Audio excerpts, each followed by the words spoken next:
સામાન્ય ચૂંટણી 2024માં મારા પરિવાર સાથે જઈને મતદાન કરીશ. ધર્મ, જાતિ, જ્ઞાતિ, સમાજના ભેદભાવ સિવાય, કોઈ પણ લોભ લાલચ સિવાય મારા મતાધિકારનો ઉપયોગ કરીશ. લોકશાહીના આ અવસરમાં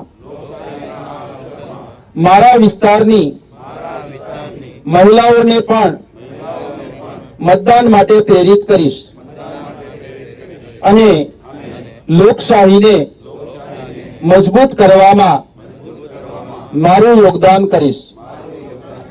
આવનારી તારીખ 7/5/2024ના રોજ હું મતદાન કરીશ અને અવશ્ય કરાવીશ. ધન્યવાદ.